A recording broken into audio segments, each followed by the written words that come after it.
হাজারো ব্যথা বেদনার পরে ফিরে আসুনি তুমি আপন ঘরে। দিনের আলো তুমি ছড়িয়ে দিতে চলে গেলে মদিনায় মক্কা ছেড়ে। হে রাসূল তোমাকে ভুলে আমি কেমন করে, হে রাসূল তোমাকে ভুলে আমি কেমন করে।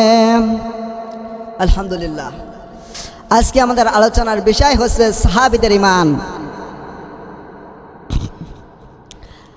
আমরা যেভাবে ঈমান এনেছি এই ঈমানে জান্নাত দেবে। আমরা যেভাবে ঈমান এনেছি আমাদেরকে ঈমানে জান্নাত দেবে কি না এটা আমাদের জানা দরকার আছে না? আমরা যেভাবে ঈমান এনেছি এই ঈমানে আল্লাহ তাআলা আমাদেরকে জান্নাত দেবে না। জি, আমরা যদি ঈমান যদি আনতে চাই, জান্নাত যদি পেতে চাই, তাহলে আমাদের ঈমান আনা লাগবে আজকে তিলাওয়াতকৃত আয়াত অনুযায়ী।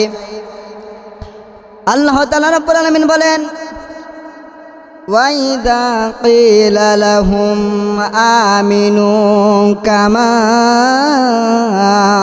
আমানান নাস। সূরা বাকারা প্রথম নম্বর পারা, দ্বিতীয় নম্বর সাপার, প্রথম নম্বর রুকুর 10 নম্বর লাইনে 13 নম্বর আয়াত। এটা আল্লাহ তাআলা, আমার যতটুকু জ্ঞান আছে, আমার মনে হয় আল্লাহ তাআলা রব্বুল আলামিন দুনিয়া এবং আখিরাত সব আয়াতের ভিতরে ঢুকিয়ে দিয়েছে।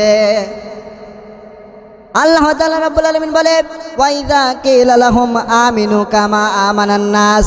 পৃথিবীর মানুষেরা, এই পৃথিবীর মানুষেরা যেভাবে ঈমান এনেছে ঈমানে হবে না, তাহলে আমরা কি মানুষ না? তাহলে আল্লাহ তাআলা কেন আমাদেরকে আবার ঈমান আনার কথা বললেন?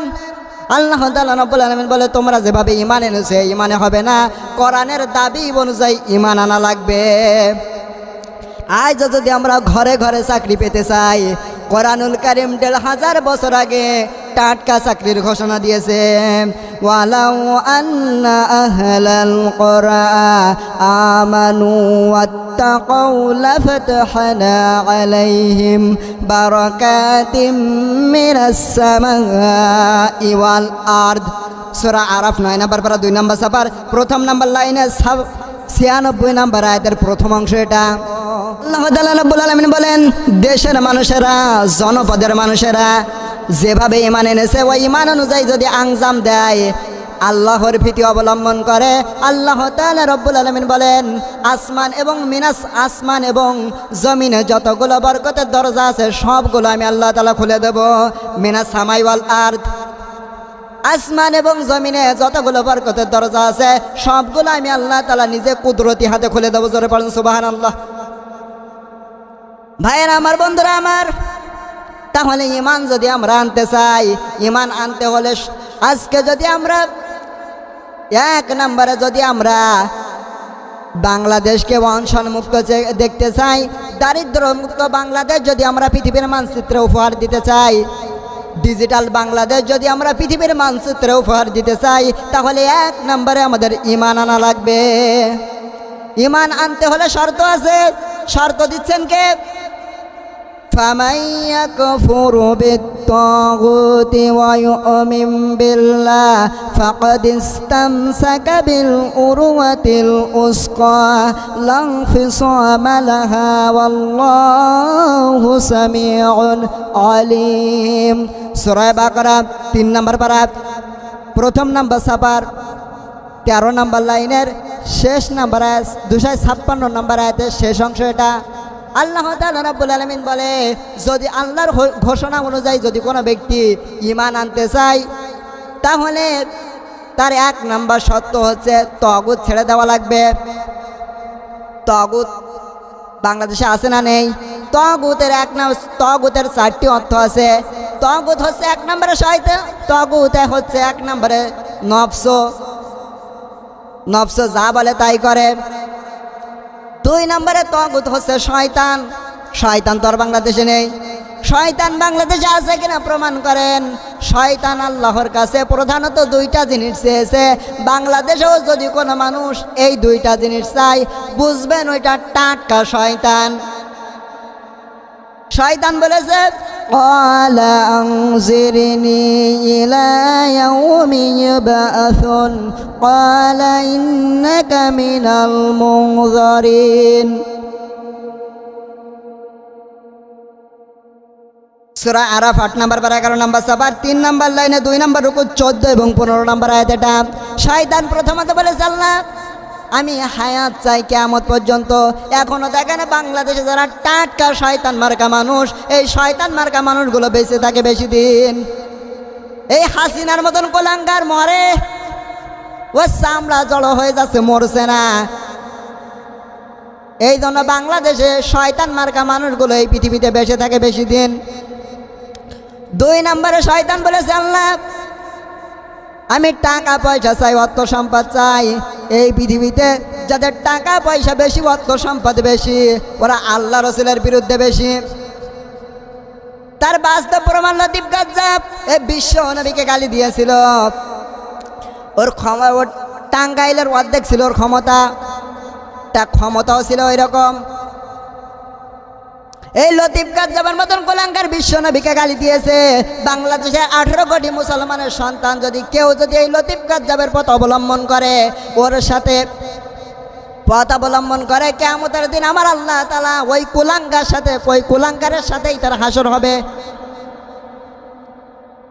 বাংলাদেশের 18 কোটি মুসলমানের সন্তান, আপনি আমলিগ করেন, বিএনপি করেন, জাতীয় পার্টি করেন, যাই করেন না কেন, নবী তো সবার।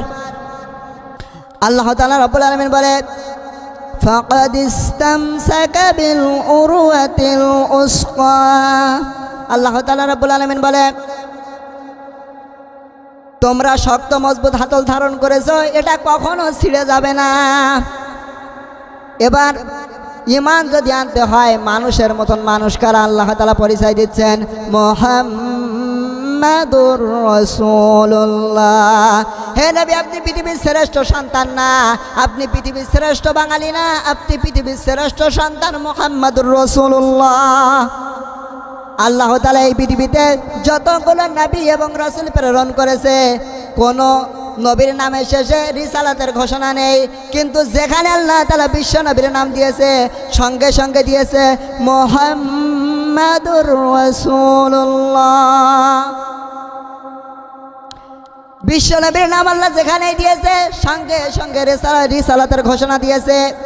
আল্লাহ তাআলা রব্বুল আলামিন বলে হে নবী আপনার উম্মত যারা হবে, সাহাবী যারা হবে, সঙ্গী সাথী যারা হবে, তাদের 5টা গুণ থাকা লাগবে। 1 নম্বর গুণ হচ্ছে ওয়াল্লাযীনা মাআহু আশিদ্দাউ আলাল কুফফার। সূরা ফাতিহ 26 নম্বর পারা 14 নম্বর সাবার, শেষ নম্বর রুকুর 1 নম্বর লাইনে 29 নম্বর আয়াতের প্রথম অংশ। এটা আল্লাহ তাআলা রাব্বুল আলামিন বলে হে নবী আপনার উম্মত যারা হবে, তাহলে আজকে আপনি যদি বিশ্ব নবীর উম্মত দাবি করেন, তাহলে কাফের মুশরিকদের বিরুদ্ধে ভয়ঙ্কর হওয়ার দরকার আছে না নেই? আপনি বিশ্ব নবীর উম্মত দাবি করেছেন, এরপরেও আপনি কাফের মুশরিকদের নিয়ে আসা দিন পালন করেছেন। এই যে 14ই ফেব্রুয়ারি ভালোবাসা দিবস, 1 বৈশাখ, এটা বাংলাদেশে আমদানি করেছিল শফিক রহমান, ওর নাম ছিল শফিক রহমান। সাংবাদিকরা প্রশ্ন করেছে স্যার আপনার নাম তো ছিল শফিক রহমান, আপনি রহমান থেকে রেহমান করলেন কেন? বলে দেখো রহমান নামের ভিতরে মৌলবাদের গন্ধ আছে।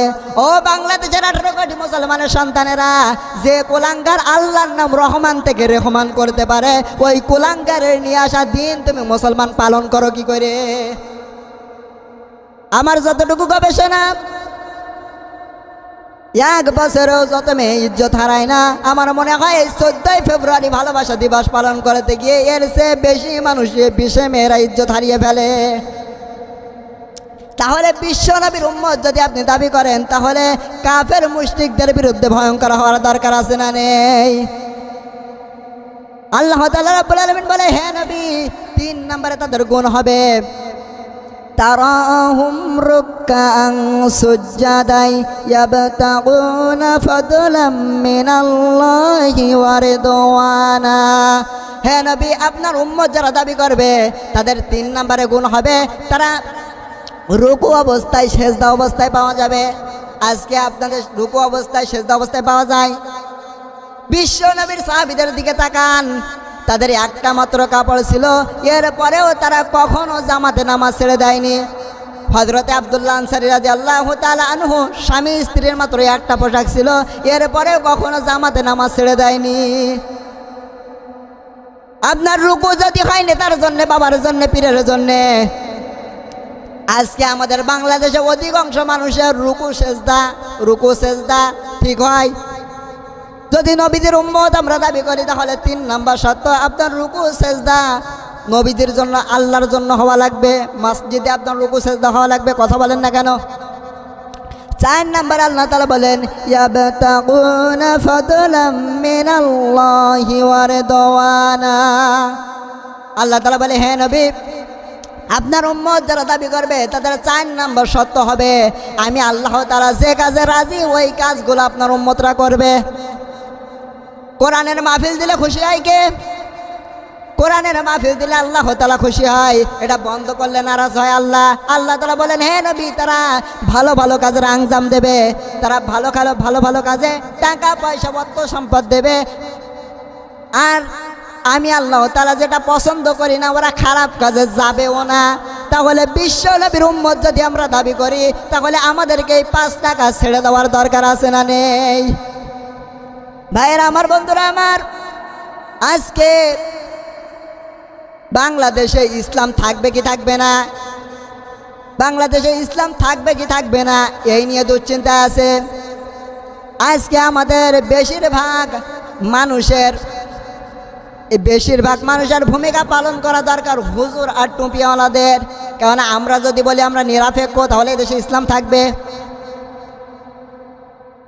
এই যে ব্রিটিশ বিরোধী আন্দোলন যারা করেছিল, মাওলানা মোহাম্মদ আলী, মাওলানা শওকত আলী, মাওলানা জাফর ধানেশ্বরী, মাওলানা শিব্বির আহমেদ ওসমানী, মাওলানা আবুল আলা মৌলদী রহমাতুল্লাহ আলাইহি ব্রিটিশ বিরোধী আন্দোলন করেছে।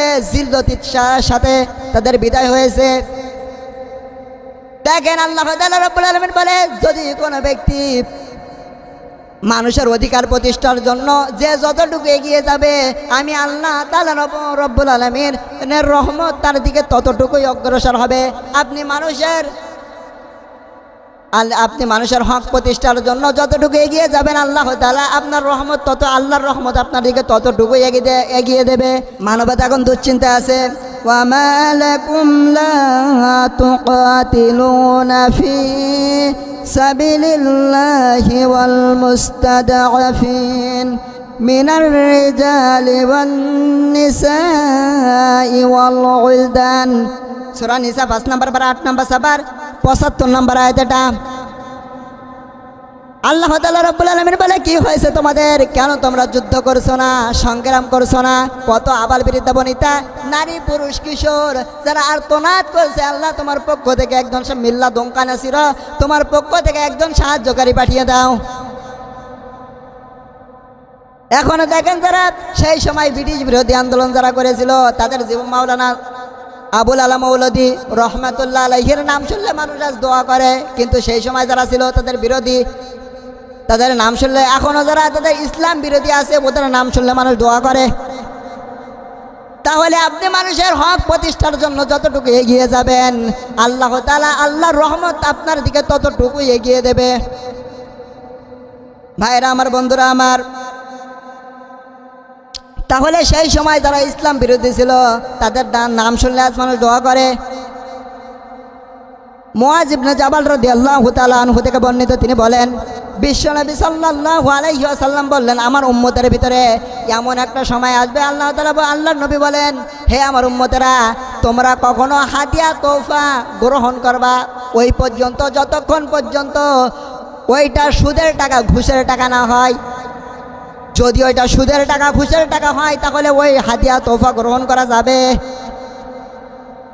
আল্লাহর নবী বলে, 2 নম্বরে আমার উম্মতের ভিতরে এমন একটা সময় আসবে যারা সুদের টাকা ঘুষের টাকা না নিয়েও পারবে না, কেননা তাদের দারিদ্রতা, তাদের অনশন তাদের এমনভাবে ঘিরে ধরবে তারা ওই সময় ওই সুদের টাকা না নিয়েও পারবে না। আল্লাহর নবী বলে, এই ইসলামের চাকা কিন্তু প্রতিনিয়ত ঘুরতেই থাকবে, কেউ এটাকে থামাতে পারবে না। এই বাংলাদেশে যদি কোনো মানুষ ইসলামের পন্থী নাও হয়, আল্লাহর কোনো যায় আসে? এই বাংলাদেশে যদি কোনো মানুষ ইসলামের পক্ষেও না যায়, আল্লাহর কোনো যায় আসে? আল্লাহর নবী বলে দিনের চাকা, ইসলামের চাকা কিন্তু এটা প্রতিনিয়ত ঘুরতেই থাকবে। আল্লাহর নবী সাল্লাল্লাহু আলাইহি ওয়াসাল্লাম বলেন আমার উম্মতের ভিতরে 4টা গুণ হবে। ফালা তুফারিকুল কিতাব, আমার উম্মতের ভিতরে এমন একটা দল হবে, এমন কয়েকজন লোক হবে যারা বলবে কোরআন আর রাজনীতি আলাদা। এখন বাংলাদেশে এটা হয়েছে না হয় নাই? অনেক মানুষ বলছে কোরআন আর রাজ্যের রাজনীতি আলাদা।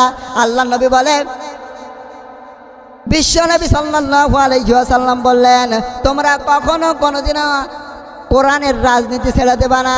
তাহলে হাদিস থেকে আমাদের শিক্ষা হচ্ছে, বিশ্বনবীর কথা অনুযায়ী আমাদের শিক্ষা হচ্ছে যে আমাদের জীবন চলে গেলেও কখনো কোনোদিনও কোরআনের রাজনীতি ছাড়া যাবে। ভাইয়েরা আমার, বন্ধুরা আমার, আমাদের জীবন চলে গেলেও আমরা যদি মৃত্যু সজ্জায় যাই, আমাদের মারতে মারতে মেরেও ফেলে, তাহলে কখনো কোনোদিনও কোরআনের রাজনীতি ছাড়া যাবে না। বিশ্বনবীর আদেশ, কার আদেশ? আল্লাহ তাআলা যেন আমাদেরকে মেনে চলার তৌফিক দান করে।